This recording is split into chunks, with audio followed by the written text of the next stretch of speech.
लु यति चाँदीको चाहिँ अब औँठी कतिवटा बनाउँछु, चेन कतिवटा बनाइन्छ होइन। हेलो एभ्रिवान, तपाईँहरू फेरि साँच्चैकै चाँदी सोच्नुहुन्छ होला। चाँदी चाहिँ होइन, वीरेन दाजुको चाहिँ रुमको इन्भर्टरको ब्याट्री बिग्रेको थियो नि त, यो बनाउनु लाँदा पनि तपाईँको बनिँदैन। अब यो डेट पुगेको 5-6 वर्षदेखि उकालो बेसी भयो भने होइन।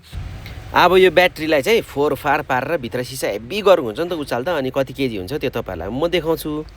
त्यहाँदेखि एसिडहरू पनि तपाईँको बेसी कडा थिएन, मैले के बिलाउने कोसिस गरेँ होइन, एसिडले डढाउने, त्यो पनि डढेन। अलिकति कता कता पुरा कस्तो खालको अमिलो खालको चाहिँ गराउँदै थियो। अनि भित्र खोलेर हेरेको च्याम्बर हुँदो रहेछ।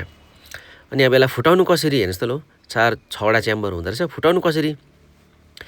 अनि एउटा भुते खुकुरी थियो, त्यसले काटेको, आम्मा अल्छी नै लाग्दो, काटिँदै रहेछ। कस्तो चाम्रो बिचमा पुरा त्यो उयो भएको हुँदो रहेछ, टालिएको हुँदो रहेछ। अनि सकिङ न हो, अनि पछारेर फुटाउँ भन्यो, टिप्दै पछार्दै यताउता ढुङ्गामा त्यत्रो गरौँ र पनि पछारि हिँड्नु फुट्छ नि त, र पनि फुटेन।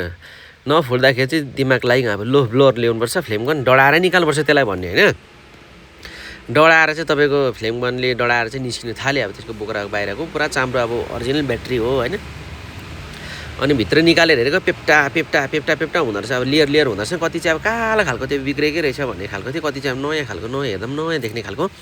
अनि मैले एउटा पाउच जस्तो पाएँ, अनि भित्र पाउचमा हुँदो रहेछ सिसा चाहिँ। अब सिसा कहाँ छ होला भन्दा खोज्दा पाउचमा रहेछ। अनि पाउचमा चाहिँ वीरेन दाजु यो चिया दिनु त भने मेरो एउटा हातमा फोन थियो। अनि यस्तो हुँदो रहेछ, फेरि भित्तामा पुरा बाहिर बोक्रामा टालेको हुँदो रहेछ। कुटेर त्यो डल्लै झारेर चाहिँ तपाईँको निकाल्नु पर्ने रहेछ। अनि जति पेप्टा निकालेको बाहिर राखेको थिएँ कि हावाको कन्ट्याक्टमा आएर होला, सानो तात्तिरहेको थिएँ हो, यस्तो तात्तिरहेको थियो, भएर त आफै सुकेको थियो, हिर्काउँदा पनि छ्याम झर्दै थियो। फाइनली सबै कुटिसक्यौँ, त्यो कालो जति झारिसकेर चाहिँ अब यो बोलमा चाहिँ तपाईँको यसलाई बिल्लाएर चाहिँ एउटै गाँठो बनाउने कोसिस भएको थियो, एउटै डल्लो बनाउने। अनि कति केजी हुन्छ भनेर तौलिने। अनि यो देख्नु हुँदैछ हेर्नुहोस् त, यो चाहिँ तपाईँको स्पायरमा राखेको। अब सक्यो भने हेर्नुहोस् त, यो फ्लेम गन चाहिँ यति खतरा हुन्छ, यहाँ टकटक झारिदिन्छ होइन। अनि स्पायरमा पनि राखिरहेको थियौँ। अनि जुन चाहिँ फर्स्टमा सकेको थियो त्यसको चाहिँ तपाईँ त्यहाँभित्र बिर्को खोलेर चाहिँ त्यहाँभित्र हालेर चाहिँ त्यहाँ डाइरेक्ट मुनिबाट चाहिँ अब पका जस्तो भटिया पका जस्तो गरेर चाहिँ निकाल्ने भने होइन। बिलिन त दामी बिल्यो, तर धुलो चाहिँ यति बेसी हुँदो रहेछ मैला। अब त्यो कालो के पुरा कालो गऱ्यौँ न त, एकपल्ट पखालेको भए चाहिँ हुन्थ्यो होला सायद, तर हामीले नपखालिकन डाइरेक्ट हामीले बिलायौँ।